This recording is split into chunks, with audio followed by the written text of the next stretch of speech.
अमेरिकी राष्ट्रपति Donald Trump, उपराष्ट्रपति जेडी वेंस और यूक्रेन के राष्ट्रपति व्लादिमीर ज़ेलेंस्की के बीच हुई जुबानी जंग के बाद असमंजस की स्थिति पैदा हो गई है। मीडिया के सामने 40 से 45 मिनट तक चले इस हाई वोल्टेज ड्रामे ने हर किसी का ध्यान खींचा। मुलाकात के दौरान क्या क्या हुआ, ये अब धीरे धीरे सामने आ रहा है। व्हाइट हाउस के ओवल ऑफिस में मीडिया के सामने शुक्रवार को अमेरिकी राष्ट्रपति डोनाल्ड ट्रंप और यूक्रेनी राष्ट्रपति व्लादिमीर ज़ेलेंस्की के बीच तीखी बहस हुई थी। इस बहस ने पूरी दुनिया का ध्यान खींचा। इस बहस के बाद ज़ेलेंस्की व्हाइट हाउस से तो चले गए, लेकिन उसके ठीक पहले वहां क्या क्या हुआ इसके जवाब भी मिल गया है। अमेरिका के राष्ट्रीय सुरक्षा सलाहकार माइक वॉल्ट्ज ने ट्रंप और ज़ेलेंस्की के बहस के बाद व्हाइट हाउस के माहौल की पूरा विवरण दिया है। माइक वॉल्ट्ज ने शनिवार को फॉक्स न्यूज़ के Fox and Friends weekend show पर उन तनावपूर्ण लम्हों के बारे में बात की। उन्होंने बताया, मीडिया के जाने के बाद भी बहस जारी रही। ज़ेलेंस्की लगातार बहस कर रहे थे। वॉल्ट्ज ने यह भी कहा कि उन्होंने ही ज़ेलेंस्की को व्हाइट हाउस छोड़ने के लिए कहा। उन्होंने और विदेश मंत्री मार्को रूबियो ने ज़ेलेंस्की को व्हाइट हाउस से विदाई दी।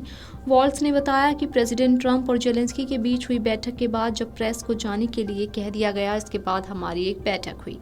हमने प्रेसिडेंट ट्रंप को सलाह दी कि ओवल ऑफिस में हुए अपमान के बाद किसी भी तरह की बातचीत को आगे बढ़ाना मुश्किल है। अब कोई भी बात करने की कोशिश मामले को और बिगाड़ देगी। यही बात हमने राष्ट्रपति ज़ेलेंस्की को और उनकी टीम को समझाई। वॉल्ट्ज ने बताया, ज़ेलेंस्की स्थिति की गंभीरता को नहीं समझ रहे थे। उनकी टीम इसे अच्छे से समझा रही थी। उनके राजदूत और उनके सलाहकार भी व्यावहारिक थे और मामले की गंभीरता जानते थे।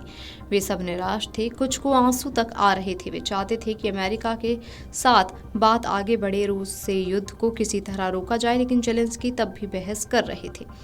वोल्ट्स ने भी बताया कि उन्होंने ज़ेलेंस्की से ये भी कहा कि हालात आपके पक्ष में नहीं हैं। युद्ध के मैदान में वक्त अब आपके पक्ष में नहीं है। वर्तमान वैश्विक परिस्थितियां भी आपके पक्ष में नहीं है और सबसे महत्वपूर्ण बात यह है कि अमेरिकी सहायता और करदाताओं की सहनशीलता असीमित नहीं है। लेकिन ज़ेलेंस्की अपने तर्कों पर अड़े रहे। वॉल्ट्ज ने यह भी बताया कि ज़ेलेंस्की की बातों से ये नहीं लगा कि वे रूस से युद्ध खत्म करने के इच्छुक हैं। बताया जा रहा है कि यूक्रेनी प्रतिनिधिमंडल पास के ही कमरे में करीब 1 घंटे तक इंतजार करता रहा। उन्हें लगा था कि ट्रंप लंच पर बैठेंगे तो दोनों नेताओं के बीच बनी तनाव की स्थिति कम होगी और फिर चीज़ों को ठीक करने का मौका मिलेगा, लेकिन कुछ नहीं हुआ। इसके बाद व्हाइट हाउस की ओर से उन्हें जाने के लिए कह दिया गया।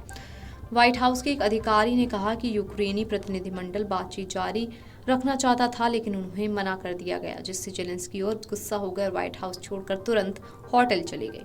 मीडिया रिपोर्ट्स के मुताबिक व्हाइट हाउस ने यूक्रेनी प्रतिनिधिमंडल को लंच के लिए आमंत्रित नहीं किया। उनके खाने के लिए spring green salad, rosemary, roasted chicken और क्रीम ब्रोले जैसे खाने की चीजें बनाई गई थी, जिसके बाद यूक्रेन के प्रतिनिधिमंडल के लिए बनाए गए खाने को व्हाइट हाउस के कर्मचारियों को परोसा गया।